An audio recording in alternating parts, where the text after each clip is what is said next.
Matamgi Manipuri Wari channel asibu tabiriba khwai pumnamakpu taram nokjari ngasisu mayamgidamakta anaba wari ama puduna lakjari tangkaknaiba wari asigi mamingdi Nungshibadi Thamoigi Oibani wari asibu khuthabirakpi Geetanjali wari asi pathokpa matamda soikilankiba yarbasu mayam pumnamakna ngakpigani ahanba saruk asidi amuk mayam punna taminarasi Hauchik Manipurgi CM Oiriba Tayanjum Luang Limba Maitegi Naitong Pukjaba Machanupa Tayanjum Suensana Maitegi Tarani Pansuba Mapok Numit Tauramado Jauraba Maton Ahungi Yumjaw Aduda Bangthokli Hanadagi Aduk Fazana Lairaba Yumado Ngasidi Tauram Sigidamak Fizang na Chingba Kanduna Kutsem Oiba Laiting Kaya Hapduna Fazana Same Sari Maynaso Pungan nga Nathali Masak maming lairaba, lebaki thawgai puriba,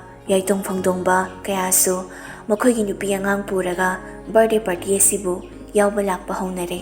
Suen sanaso, piklingay digi luna dinazarakpa, mataw ani, Felix amadi, Grayson kapun na lady. Felix na, lakliba mayam duda yenglaga, hayraklami. Nupi masak phazaba, akoy nakoy bayaba, amtaso yawte. Grayson na amuk, fat hare. Yare, ibo. Nang ama nupi rahay na nalay. Nang ngangito, ay nanawalaw de. Kuya na, 11 ka ba hudoy sa? Sida mo, nupi niya na, pazabayawi ka, yawde ka na, tawdorin niya. Masana taba ni kayo. Ako section da, yawam draso, ato pa section da verso, yawamadi. School ka ba do, bidkar lay do niya. Matawa ni ki wari do da, suen sana na hayraklami. Aduy warido natradi laytraba naman Felix na suen sanada oy noon silaga sarang na nahiraki. Nangoy na puning Nursery dagi 10 fawba. Nupiyam tayaw da school da tamaaba nina. Bari laki singse. Iring ka oy ba amom ta udriba. Labang ang tangay triba. Jay ko dingi amom yaw trikang layraba na tro. Grayson na amok hiraki. Suen sanaga ay gubudi nupi yawdaba school da tama pare. Ado nupi yawba school da tamakpa nangdi kamay tore. Nupi pa nga ba? Ay budi koyra na koydri ni. Ado bo 11 di ako yung pun na taminadaraba nina ay sa nupi na kayang mauna gado kanglani. Felix ka Grayson gado kadang ka natadari. Nakandalib liba suen sanaso lakliba singdo na piragpakudol pot singdo lauri. Marak-marakta wari sabaso adum yausili. Mayamso mathamagthan lakna duna mafamdo mina piktalakli. Suen sana mapamama na layriba adum dalaklaga haraklami. Ba, ma, ay manaba singdi sure. Kikak na batawarse. Luwang lemba na. Babagi mi khara diwali. Ado bufare, kik tukak lasi. Mapuro bagi wado tabada santi na harai.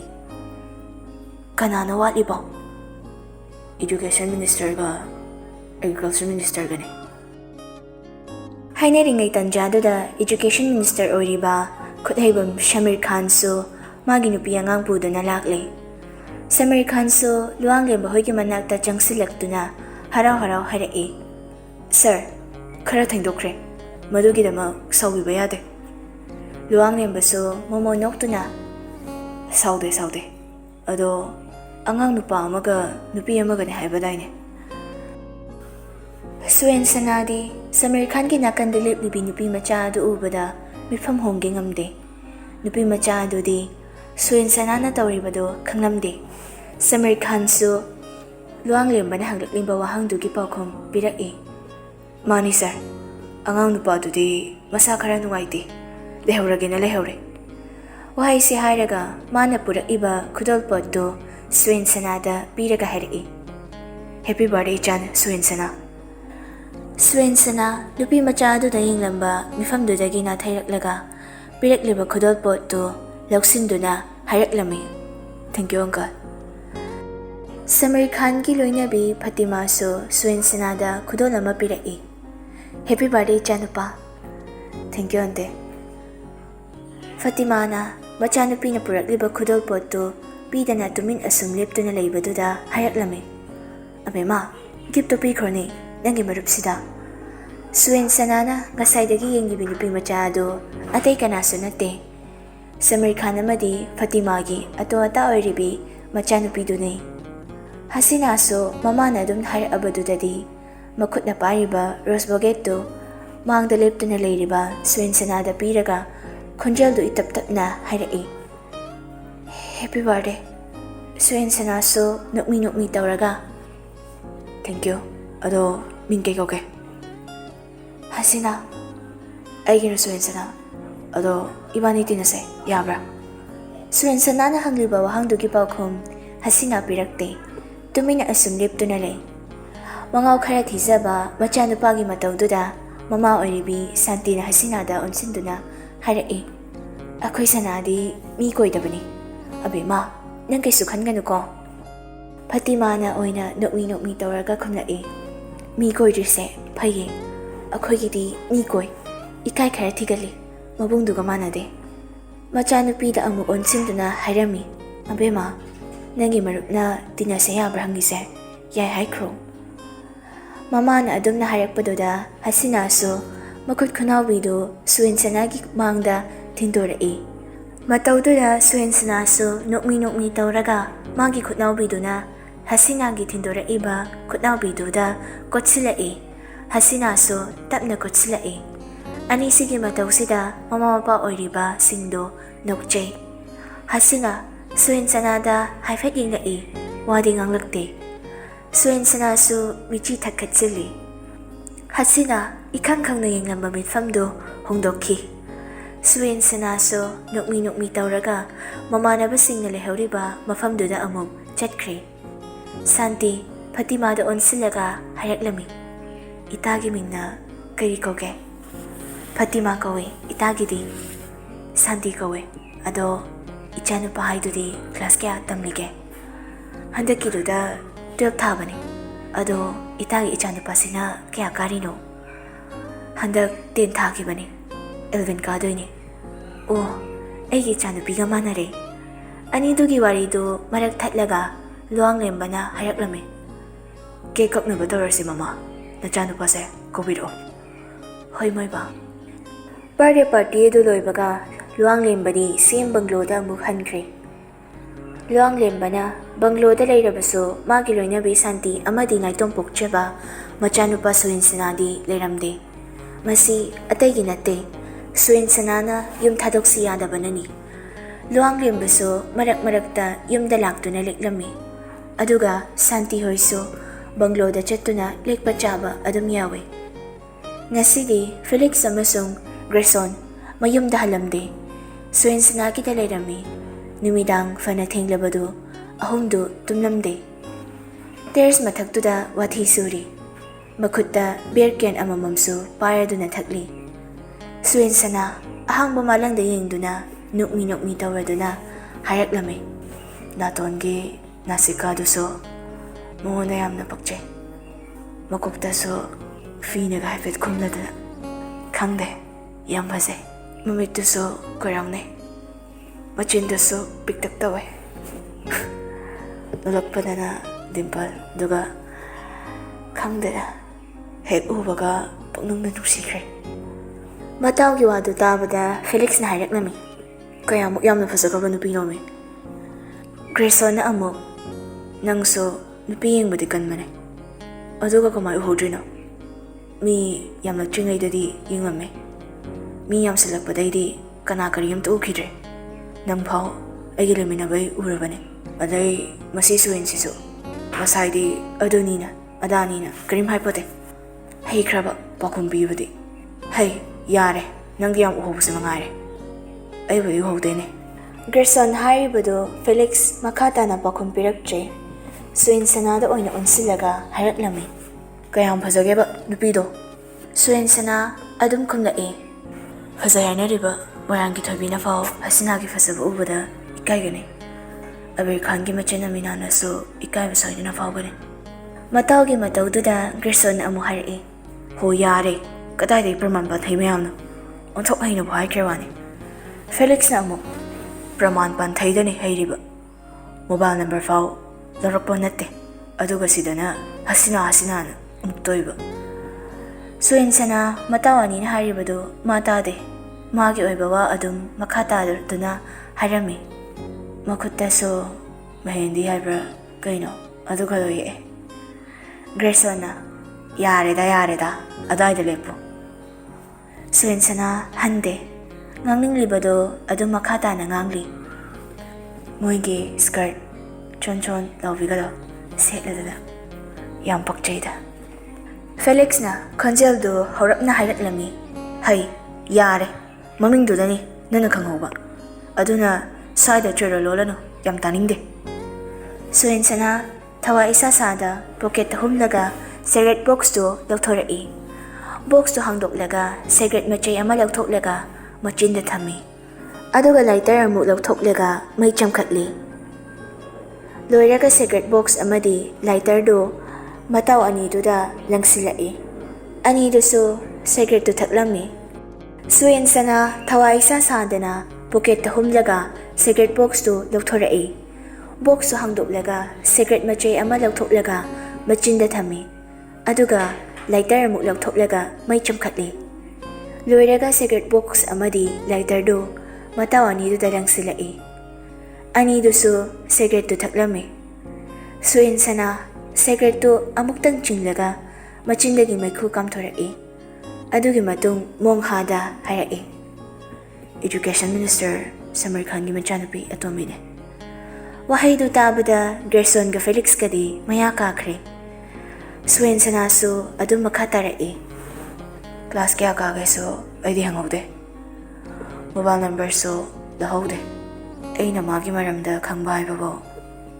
ꯑꯪꯀꯜ ꯁꯃꯤꯔ ꯈꯥꯟꯒꯤ ꯃꯆꯥꯅꯤ ꯍꯥꯏꯕꯁꯤꯗꯅꯦ ꯐꯦꯂꯤꯛꯁꯅ ꯑꯗꯨꯗꯤ ꯅꯣꯏ ꯕꯥꯒ ꯌꯥꯝ ꯌꯥꯅꯩ ꯍꯥꯏꯗꯥꯏꯅꯦ ꯅꯪ ꯍꯁꯤꯅꯥꯁꯦ ꯉꯁꯤꯅ ꯑꯍꯥꯟꯕ ꯎꯔꯤꯔꯣ ꯍꯁꯤꯅꯥꯗꯤ ꯊꯝꯈ꯭ꯔꯣ ꯑꯪꯀꯜ ꯁꯃꯤꯔ ꯐꯥꯎꯕ ꯑꯩꯗꯤ ꯉꯁꯤꯅ ꯑꯍꯥꯟꯕ ꯊꯦꯡꯅꯕꯅꯦ ꯒ꯭ꯔꯦꯁꯣꯟꯅ ꯑꯃꯨꯛ ꯂꯣꯏꯔꯦꯍꯦ ꯁꯤꯑꯦꯝꯒꯤ ꯃꯆꯥ ꯑꯣꯏꯔꯒ ꯑꯩꯈꯣꯏ ꯕꯥꯅ ꯁꯤꯑꯦꯝ ꯑꯣꯏꯖꯕꯅꯦ ꯑꯩꯒ ꯃꯔꯤ ꯂꯩꯅꯗꯦꯀꯣ ꯐꯦꯂꯤꯛꯁꯅ ꯑꯃꯨꯛ ꯃꯃꯥꯡꯗ ꯇꯧꯈꯤꯕ ꯕꯥꯔꯗꯦꯗꯗꯤ ꯑꯃꯨꯛ ꯐꯥꯎ ꯂꯥꯛꯈꯤꯗꯕ꯭ꯔꯣ ꯁꯨꯏꯟꯁꯅ ꯃꯈꯨꯠꯇꯨꯅ ꯂꯥꯝꯂꯒ ꯐꯦꯂꯤꯛꯁꯀꯤ ꯂꯨꯈꯝꯗ ꯊꯥꯔꯛꯏ ꯐꯦꯂꯤꯛꯁꯁꯨ ꯂꯨꯈꯝꯗꯨ ꯅꯥꯜꯂꯒ ꯏꯉꯛ ꯉꯛꯅ ꯍꯥꯏꯔꯛꯂꯝꯃꯤ ꯀꯩꯅꯣ ꯑꯃꯨꯛ ꯀꯩꯗꯧꯔꯦ ꯁꯨꯏꯟꯁꯅ ꯃꯆꯤꯟꯗꯨ ꯆꯤꯛꯁꯤꯟꯅꯔꯒ ꯍꯥꯏꯔꯛꯏ ꯍꯩ ꯃꯃꯥꯡꯒꯤ ꯕꯥꯔꯗꯦꯗꯨꯗꯤ ꯆꯥꯎꯅ ꯇꯧꯈꯤꯗꯦ ꯑꯗꯨꯒꯤ ꯃꯃꯥꯡꯗꯨꯗꯅ ꯑꯩꯈꯣꯏ ꯕꯥꯁꯨ ꯁꯤꯑꯦꯝ ꯑꯣꯏꯗ꯭ꯔꯤ ꯍꯁꯤꯅꯥꯒꯤ ꯃꯄꯥꯁꯨ ꯏꯗꯨꯀꯦꯁꯟ ꯃꯤꯅꯤꯁꯇꯔ ꯑꯣꯏꯗꯦ ꯚꯥꯞ ꯇꯥꯔꯕ ꯇꯥꯖꯔꯦ ꯄ꯭ꯔꯚꯨ ꯃꯇꯥꯎ ꯑꯅꯤꯒꯤ ꯃꯇꯧꯗꯨꯗ ꯒ꯭ꯔꯦꯁꯣꯟꯗꯨ ꯀꯟꯅ ꯅꯣꯛꯈꯠꯂꯛꯏ ꯐꯦꯂꯤꯛꯁꯅ ꯈꯣꯟꯖꯦꯜꯗꯨ ꯍꯧꯔꯞ ꯑꯍꯤꯡꯁꯤꯗ ꯑꯗꯨ ꯀꯟꯅ ꯅꯣꯛꯂꯤꯗꯣ ꯅꯞꯄ ꯍꯔꯥꯎꯔꯤꯔꯣꯅ ꯁꯨꯏꯟꯁꯅꯥꯅꯁꯨ ꯐꯦꯂꯤꯛꯁꯇ ꯑꯣꯟꯁꯤꯜꯂꯒ ꯅꯪꯅ ꯑꯗꯨ ꯀꯟꯅ ꯍꯥꯏꯔꯤꯗꯨꯅ ꯅꯃꯥ ꯍꯔꯥꯎꯔꯤꯔꯥ ꯁꯣꯝꯗ ꯍꯁꯤꯅꯥꯁꯨ ꯊꯦꯡꯂꯗꯨꯐꯥꯎ ꯇꯨꯝꯊꯕ ꯌꯥꯔꯝꯗꯦ ꯈꯥꯗ ꯑꯃꯨꯛ ꯆꯦꯞ ꯋꯥꯡꯗ ꯑꯃꯨꯛ ꯆꯦꯞ ꯇꯧꯗꯨꯅ ꯂꯩ ꯃꯆꯤꯟꯗ ꯃꯨꯔꯨꯝꯁꯨ ꯁꯣꯜꯂꯤ ꯀꯩꯗꯧꯔꯕꯅꯣ ꯈꯪꯗꯦ ꯉꯁꯤꯁꯦ ꯇꯨꯝꯊꯧ ꯁꯨꯡꯌꯥ ꯌꯥꯗ꯭ꯔꯤꯁꯦ ꯑꯗꯨꯗꯒꯤ ꯃꯃꯤꯠꯇꯨ ꯑꯃꯨꯛ ꯎꯏꯁꯤꯜꯂꯤ ꯍꯦꯛ ꯎꯏꯁꯤꯟꯕꯒ ꯑꯃꯨꯛ ꯈꯪꯄꯥꯡ ꯄꯥꯡꯊꯣꯔꯛꯏ ꯁꯥꯎꯅ ꯁꯨꯜꯂꯛꯏ ꯃꯤꯠꯁꯦ ꯍꯦꯛ ꯎꯏꯁꯤꯟꯕꯒ ꯁꯤꯑꯦꯝꯒꯤ ꯃꯆꯥꯅꯨꯄꯥꯁꯦ ꯍꯦꯛꯇ ꯎꯏꯌꯦꯕ ꯑꯩꯗꯤ ꯈꯣꯏꯗꯧꯁꯦ ꯌꯥꯝ ꯁꯥꯎꯒꯠꯇꯧꯔꯤꯗ ꯀꯔꯤꯅꯨꯡꯒꯤ ꯕꯥꯔꯗꯦ ꯄꯥꯔꯇꯤ ꯆꯠꯂꯨꯔꯤꯅꯣꯗꯣ ꯍꯦꯛ ꯌꯧꯋꯦ ꯇꯨꯝꯕ ꯁꯨꯡꯌꯥ ꯌꯥꯗ꯭ꯔꯕꯗꯨꯗꯗꯤ ꯃꯣꯟ ꯃꯈꯥꯗ ꯂꯩꯔꯤꯕ ꯃꯣꯕꯥꯏꯜꯗꯨ ꯂꯧꯊꯣꯛꯂꯒ ꯄꯨꯡ ꯌꯦꯡꯉꯤ ꯑꯍꯤꯡꯒꯤ ꯄꯨꯡ 12 ꯇꯥꯒꯗꯧꯔ ꯃꯥꯜꯂꯦ ꯑꯗꯨꯕꯨ ꯄꯨꯡꯗꯨ ꯊꯦꯡꯂꯕꯁꯨ ꯊꯦꯡꯅ ꯍꯁꯤꯅꯥ ꯃꯥꯒꯤ ꯂꯨꯅ ꯇꯤꯟꯅꯖꯕꯤ ꯃꯇꯥ ꯔꯤꯍꯥꯅꯥꯗ SMS ꯑꯃ ꯇꯥꯏꯞ ꯇꯧꯗꯨꯅ ꯊꯥꯔꯝꯃꯤ ꯔꯤꯍꯥ ꯇꯨꯝꯃꯕꯣ ꯑꯩꯗꯤ ꯇꯨꯝꯕ ꯌꯥꯗ꯭ꯔꯦ ꯔꯤꯍꯥꯅꯥꯁꯨ ꯇꯨꯝꯂꯝꯗꯦ SMSꯇꯨ ꯑꯗꯨꯝ ꯁꯠ ꯍꯜꯂꯛꯂꯝꯃꯤ ꯉꯟꯇꯥ ꯇꯨꯝꯕ ꯅꯪꯅ ꯍꯧꯖꯤꯛꯐꯥꯎ ꯇꯨꯝꯕ ꯌꯥꯗ꯭ꯔꯦ ꯍꯥꯏꯁꯤꯅ ꯀꯩꯒꯤꯅꯣ ꯍꯁꯤꯅꯥ ꯋꯥ ꯂꯣꯠꯇꯦ ꯑꯁꯦꯡꯕꯗꯨ ꯑꯗꯨꯝ ꯍꯥꯏꯔꯝꯃꯤ ꯃꯤꯠꯁꯦ ꯍꯦꯛ ꯎꯏꯁꯤꯟꯕꯒ ꯁꯤꯑꯦꯝꯒꯤ ꯃꯆꯥꯅꯨꯄꯥꯗꯣ ꯍꯦꯛꯇ ꯎꯏ ꯑꯗꯨꯅ ꯑꯩ ꯇꯨꯝꯅꯤꯡꯕꯒ ꯐꯥꯎꯗꯦ ꯍꯁꯤꯅꯥꯅ ꯊꯥꯔꯛꯂꯤꯕ SMSꯇꯨ ꯎꯕꯗ ꯔꯤꯍꯥꯅꯥꯗꯨ ꯏꯉꯛ ꯉꯛꯈ꯭ꯔꯦ ꯃꯥꯁꯨ ꯊꯨꯅ ꯇꯥꯏꯞ ꯇꯧꯗꯨꯅ SMS ꯑꯃ ꯊꯥꯔꯝꯃꯤ ꯀꯩꯅꯣ ꯅꯪꯅꯕꯣ ꯅꯠꯇꯦ ꯕꯥꯔꯗꯦ ꯕꯣꯏꯗꯨꯗ ꯅꯨꯡꯁꯤꯔꯔꯥ ꯍꯥꯏꯕꯅꯤ ꯔꯤꯍꯥꯅꯥꯁꯨ ꯍꯁꯤꯅꯥꯅ ꯉꯁꯤ ꯁꯤꯑꯦꯝꯒꯤ ꯃꯆꯥꯅꯨꯄꯥꯒꯤ ꯕꯥꯔꯗꯦ ꯄꯥꯔꯇꯤ ꯌꯥꯎꯕ ꯆꯠꯂꯦ ꯈꯪꯕꯅ ꯋꯥꯍꯪꯗꯨ ꯍꯪꯂꯤꯕꯅꯤ ꯔꯤꯍꯥꯅꯥꯅ ꯊꯥꯔꯛꯂꯤꯕ SMSꯇꯨ ꯎꯕꯗ ꯍꯁꯤꯅꯥ ꯈꯪꯄ꯭ꯔꯦꯛ ꯈꯪꯉꯤ ꯌꯥꯡꯅ ꯇꯥꯏꯞ ꯇꯧꯗꯨꯅ ꯔꯤꯄ꯭ꯂꯥꯏ ꯑꯃ ꯍꯜꯂꯤ Ngasi khak thengnaba mido aina karam nungsigatra. Love at first sight ni kaino. Us maitay pakhangdubo aina nungsibawnade. Nungsidabagira namit hek usinbaga maitay pakhangdo adum uyaride. Ado magi mingdo kari haibano ay kaukre. Us nahandasu nang invitation card to yenglaga maming phajai haikhraga ngasi mu kari gi hanglibano ho kaukibay hangliba. Hasina makha tana SMS handre mobile duna kanda thamkhraga machinda solai. Hojiksu uraba handakti nanangamala una adum tumsingani. Asi haiduna mamitu ishinkre. Hapta aniromso hausinkre. Hasina school uniform do ningthina set charaduna dressing table mamangduda phamlaga masamdu bini tangkhai loli. Tanjaduda mabung wahebso changlatlaga harai abema school chatladora. Mabunggi maphamdadi aduki matike jebini hasina asi khonjal di itap-tapna sauri khumlatlami. School chatnaba darsalimaktada school chatladora hangbasibu kari wahangno. Wahib nokdaga hangbo yadrabo. Hasina khumlakte magi masambini lonbadu adum nolami. Wahibso mana setliba khongraw pocket tagi chocolate ama lakthoklaktuna machinupida pirai. Hasina so masampulibadu loraduna mabung na piraiba chocolate to laurami. Wahib tapna harai abema kokto kupakauni. Icha ay kaso kaute ko. Adira hausi kuptrese. Ay sampunba toibada ngariba inisidi. Wahibso noi kanglay sana higher secondary school gi class manungdani. Suin sana Felix, Gerson, Vince amadada family. Felix ki haunabi hekta hurai. To bitse adum tiabane. Class nina masak phajabi amta changakteba. Gerson so maya higatlaga. Session hauba numitsidda thamoina khoidaba thuklaubi amtadi thengnaninkreda. Nangdi khangde aidi horen breakta phajabi kyam yaugina kochat chatlaga koing yengladawne. Ngaiba ngamdreda break kase. Ani dugi wari duda tumin phamduna leiramba suin sanana hairai. Nupi gi wari natradi noi ani wari amta leitraba. Felix na fat khumlai. Ho paktabana loire. Akoidi wari khakni sanajaba. Nangdi sida oishu oirodaba hasina haibra kaino adu wakhalduda khallaga leirido noktum nokningi. Suin sana mamitu sukchilaga oirdi kana haiba. Handakti Gerson na khumlai. Oibo oikidro. Hojikpo kadaida maga thengnaraga nanga nushinadoino. Hojik natraso hayawai nushinani. Natragana akhoi baga maga da hairaga hainaba chathangani. Aduga luhongna matung nushinarani. Felix da oirda bawadu ngangnanu nangbo. Babaga mamagana Muslim ningoldubo momo oijagena kamai hairodoino. Hayoso yaroi. Karigumba haraena khalo. Hek macha ningol piyu hairubada Samir Khana thangsang pairaga tholok tawribani. Nang khangbiriba. Gerson amu Felix na haise achumbane. Aidi mittabu ure. Samir Khana thangsang pairaga tholok paisindo. Wahai si hairaga Gerson do noglai. Felix so noglai. Adabu suin sanadi nokte. Wari do taningdre haibagum mamai do onthorai. Mana mamai do hek onthorakbaga thongromdagi mamanabi amaga noknotuna wari saraga changaklibi nupi do ubada ingakakre. Famnambadagi fuk hogatlaga nupi do gi monak tamna kongthangdo yangna thangduna lae. Noklamba Felix amadi Gerson so nokpado chapleptuna famlambadagi hogatlaga suin sanagi matung inarai. Suin sana gam laklaga wari sa-duna changlaklibi nupi ani dugi mamangda chaplepi. Maithongdo so nokfet tawri. Changlaklibi nupi ani do so ingak-ngakna suin sanada yenglai.